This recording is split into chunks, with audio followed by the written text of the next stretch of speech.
आज सुबह से देखता हूँ कि राम जी की वानर सेना ने हमारी लंका पर आक्रमण कर हाहाकार मचा रखा। तभी मुझे डाउट हुआ तो मैंने उनसे कहा कि तुम लोग हनुमान जी की रियल सेना नहीं हो सकते, क्योंकि उनकी सेना में तो लाल वानर थे ना।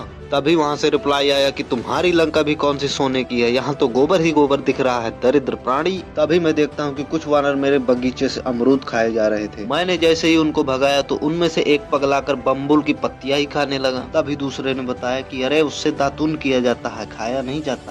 भी वो थू थू करते हुए भाग गया। इसके बाद देखता हूँ कि कुछ वानरों ने खेल मनोरंजन का भी प्रोग्राम रखा था। मैंने उनसे कहा मुझे भी खिला लो। तभी उसने कहा 50 रुपए है तेरे पास। मैंने बोला 50 रुपए नहीं है। इसके बाद देखता हूँ कि कुछ वानरों ने भारत और श्रीलंका के बीच पुल बनाकर सवारियां ढोने का काम भी शुरू कर दिया था। मैंने बोला मुझे भी ले जाओ, मुझे भी समुद्र की सैर करनी है। तभी उनमें से एक ने बोला तेरी 7 पुश्तों ने भी समुद्र किनारे सैर की है। मैं परेशान होकर बैठा ही था कि एक क्रांतिकारी आया और उसने मुझसे कहा तुम मुझे खून दो, मैं तुम्हें आजादी दूंगा। मैंने बोला आजादी तो है मेरे पास, खून के बदले तुम मुझे पैसे दे देना। उसके बाद मैं मिंत्र के साथ आ जाता दर्जी के पास, क्योंकि मेरे मिंत्र की फटी पड़ी थी पैंट। वहीं से मैं जाता हूँ खाद लेने सहकारी समिति। वहाँ पहुंचकर देखता हूँ कि इतनी बड़ी लाइन। मैंने जैसे ही आगे घुसने का प्रयास किया तो कुछ बुजुर्ग लोगों ने धक्का मार मार कर मुझे पीछे कर दिया। मैंने सोचा ऐसे तो खाद आज नहीं मिलने वाली, कुछ न कुछ जुगाड़ लगाना पड़ेगा। तभी मैं वहाँ खड़ा होकर तेजी तेजी रोने लगा, जिससे खाद वाले भैया ने मुझे खाद लेने के लिए बुला लिया। लेकिन ये क्या, इफ्को की जगह क्रिप्को?